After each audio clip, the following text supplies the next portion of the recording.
Yeah, what's up? How you doing? You know, Jacobson used to start, he would be screaming his drashas. Why? Jacobson, Jesse Jacobson. But he would start off slow.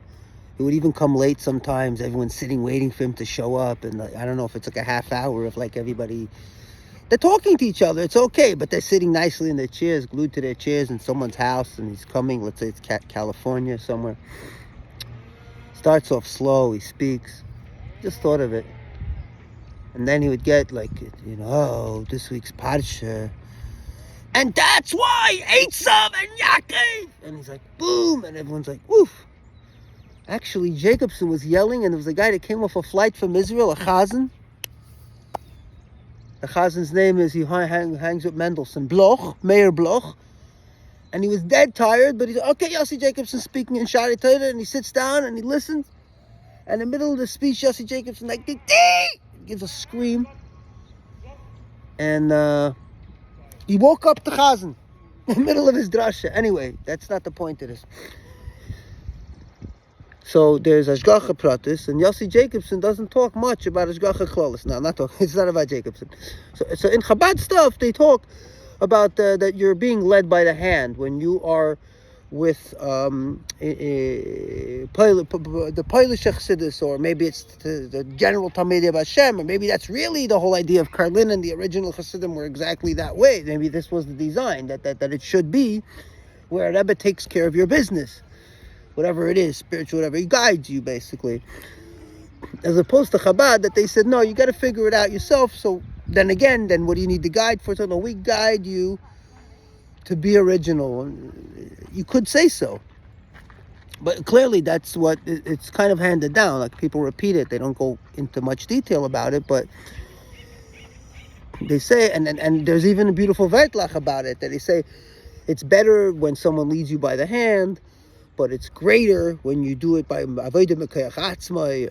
You're doing it, you're figuring it out yourself, which it's very interesting to even say such a thing in a system of orthodoxy and religious tradition where you absolutely follow rules by the book. It's like, imagine you're in the cooking class, you don't do anything different. Everyone cooks exactly the way the book says. Imagine. Cooking would be good, because if I said art, it would probably bounce off your ear. But cooking is something you eat, right? And you taste flavor. So boom, you're living life. You're a part of this adventure and these interesting things. So shener besser, shener gresser. It's more chashiv when you do it the Chabad way. That's what the Chabad will tell you. And the traditionalists, the Chassidim that would say, no, we just follow the Rebbe, they'll say it's not about doing it with style and being original. It's about sticking to the law, and that's tradition. So then you have the issue of people who are not frum, not Shemesh Shabbos, they don't keep kosher, they go to shul, they have a Chabad guy, they listen, they follow. I know someone like that, kind of marvelous, but at the same time, nothing exciting or nothing interesting about this type of. There's nothing interesting about it, but it's something to see as a picture of the whole. And so one individual like that,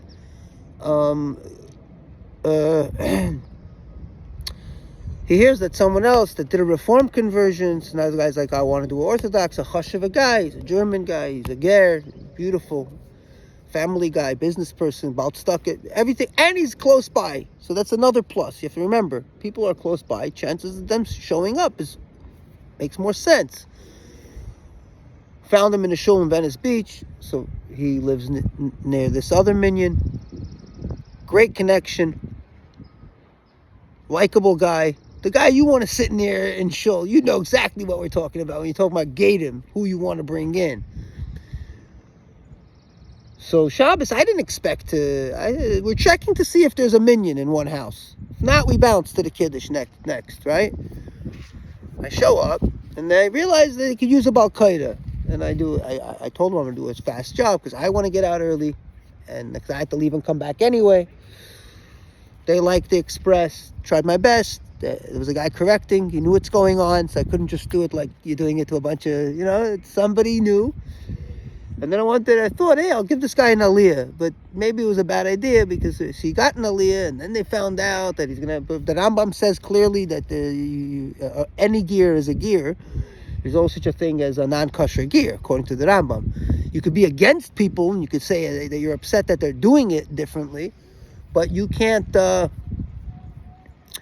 postle and say that it has to be done again. But then doing it again totally makes sense psychologically, because then you feel like, you're not a Reformed convert, you're an Orthodox convert, and then if you're really into this religious stuff, you really feel this type of imaginary wholesomeness. If it makes you happy, there's nothing anyone can tell you.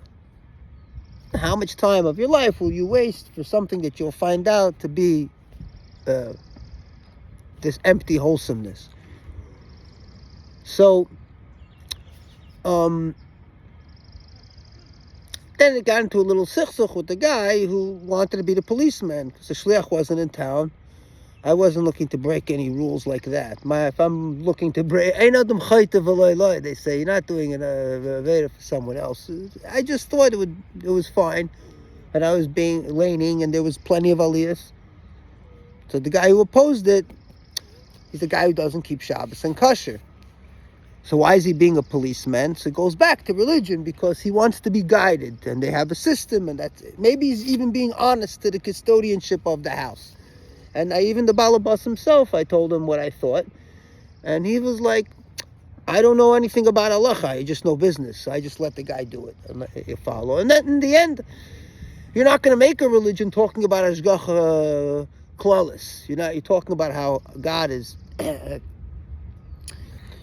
He doesn't deal with the individual's problems, but he deals with the general. God somehow helps, and there's a certain benevolence and generosity. These are people who had some belief in some God, even though it wasn't... You can't make a religion by telling people that God doesn't care about you personally, but he cares about your whole class. 80% of your class is going to go on shlichus, and you're going to... And either that, or they're going to be successful in other things, and they're going to be happily married and all that. But the individuals, it's up to you, man. It's up to you. You're living on your own, which is really, it's halfway between belief in God, but then what good of a God is it? If generally the 80% survived and made it, then the 20% were neglected. But this is a certain halfway. Does it make sense? Not really. Either you believe in השגחה פרטית, that Hashem cares about the individual, and that makes a good religion, whether it's Christianity or Judaism. Some God that loves you out there, which the Rambam says is the fundamental of Judaism, is that, the belief that you're not alone, and there's someone out there for you. So there's a guy in the army, I have to call him, he used to watch my videos, and Sam, and he used to go to a Chabad, and he said that in the army, all you have is videos. You can't walk into a shul. So he says he liked my alternative to the shiurim. He's not coming from that religious world with a kosher, apostle, Gehenim. He doesn't come from that world, but he comes there, and there is some type of guidance. Do this, do that. Shabbos is good. This is bad. This, that, the other. Eat this food, don't eat that food. Anybody can buy into it. Especially if the guy feels like he's a yid, so he feels like he's actually digging into his history, which not really. If he does it good, if he tracks it well, we'll see that it's not exactly that. For a guy that comes from generations of reform or secular, and then he goes into something Hasidic, it's your own. It's not your tradition. Go on, enjoy the adventure, but don't. So we went out. We had sushi with the Hasidic guy. It was very nice, Manhattan Beach. And he told me it's a good alternative. And he said he lost his faith when he was in the Middle East somewhere, and he had this awakening, some Har Nevoah or something. Sent me a card from there. But he did watch a lot of shiurim. He did find inspiration from it at some point. And another guy just told me recently that if not for my videos, he would still be Shemesh Shabbos. He wouldn't have a way to understand how to emerge from, and when you say Shemesh Shabbos, there is no Shemesh Shabbos anyway, but nobody's interested in figuring that out. So there's a couple of rules, and you're somewhere in between. So you thought you were religious. You thought because you did what the rabbi did. Thank you for watching, Shani B'Chamishi.